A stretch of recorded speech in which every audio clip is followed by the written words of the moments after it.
So we have a few little apple trees in the garden in pots.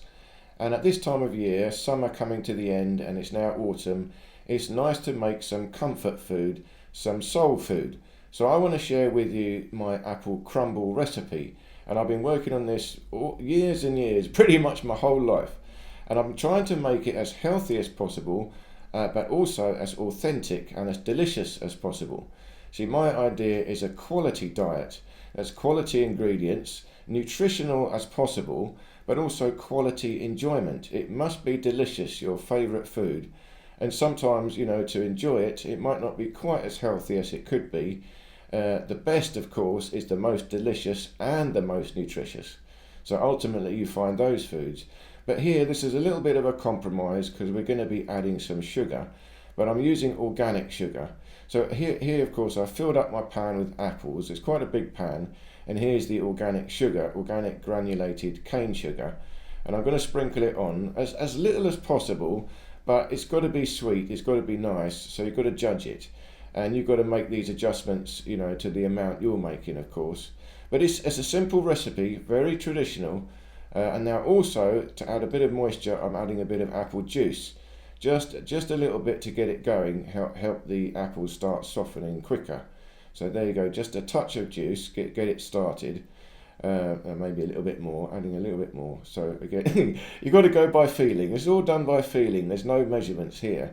But I will talk you through the basic principles.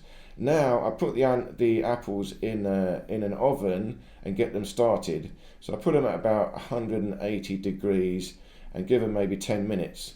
So while that's just getting going, starting to warm up the apples, get them cooking, I'm going to make the crumble. So here's the flour. So I'm using organic white plain flour, but not much. So there's quite a lot of apple crumble, and I put a bit of flour in a bowl like this. Oh, it's probably, 150, 200 grams. Again, you've got to see how much you need. But you see, what I'm doing is going to mix this with almond flour. So I'm coming that in a minute. Basically, I'm using 1/3 white flour to 2/3 almond flour. So now you've got an idea of how much it's going to be in the end. But starting off here just with the plain flour, I'm using butter. Now this is, again, nice organic butter. I'm using about 2/3 of a pack in total. So you see there, I've got an old pack and I cut a little bit of the new pack. So it's too much butter for flour. So you might traditionally have 1-to-1 butter and flour. So it's a bit more butter than flour because we're going to add the almond flour. So that it needs a bit more than usual. But butter is the good stuff. You see, don't use margarine, oil, anything else. You've got to have butter as natural as possible. That is the good stuff. So the flour is not the good stuff. That's not so good, white flour. But you get as best quality as you can, as natural as you can, and you're not going to have too much of it. You see, so that's the way I look at it. The flour is the bad bit, but the butter is the good bit. So plenty of butter and not too much flour. And the flour is there just for the enjoyment of the food, which is in itself a good bit. So of course, traditionally, now you just mix up the cold butter with flour until you've got this crumb, and it's good exercise for your fingers. And you see it's very wet. It's too much butter, so the whole thing will hold together like that if you squeeze it. Now I've got almond flour. So here's the almond flour. It's about, again, twice as much as the white flour. So I'm using, like, remember, 2-to-1 ratio. So one part flour, 2 parts almond flour. So you get quite a lot in the end. And now I'm just mixing that flour and butter together with the almond flour. So rubbing the butter through that a bit. But the almonds, of course, have already got fat in them, so they don't need too much more. Or I decided to add a little bit more almond flour. You can't have too much. If you need more, just add more almond flour. That's also not too bad. Now sugar. So I'm adding the sugar, about the same amount of sugar as I did flour. So you can think of it like this: 1 part flour, 1 part sugar, and 2 parts almond flour. Or maybe, a bit more almond flour if you want. And 1 part butter. Or 1.5 parts butter. See, no measurements, but you see what I'm doing here. You get the feeling of it, and you can play around according to the size you're making. But it's a simple recipe: just flour, butter, sugar, and almond flour. And now I mix this whole thing up into a crumb. But I'm going to come up with a secret in a minute now. There's a special trick which I worked out recently to really make this thing delicious. You see already it's quite a strong crumb. You can squeeze it and it will hold together. So we want that. It's got to be enough fat in there that it will hold together.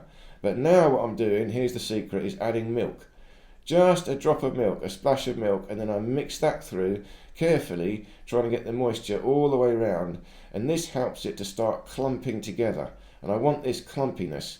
Now remember, it's mostly almond flour, so that will stay crumbly, it stays like biscuit.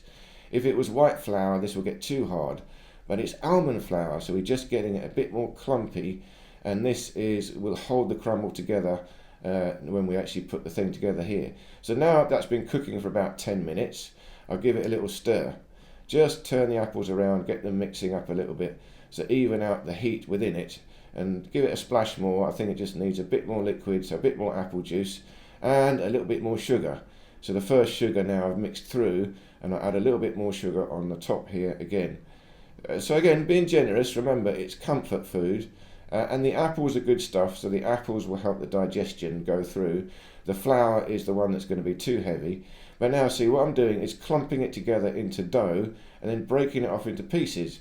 Little pieces, about 1 centimetre pieces, rough pieces, and dropping them around. So this gives you the crumble effect, and it holds the crumble together. So you don't want it to soak all the way in the apples. If it's too thin, you get this sort of mushy, too much mush, and the crumble vanishes and the apples dry out. So what you want is create a separation layer between the apples and the crumble, and this is the way you can do it. And I'm building up carefully, so I've got air in between. There's a space, in between each of these dough nuggets, little nuggets of dough. But remember, they're going to be lovely and light because it's mostly almond flour.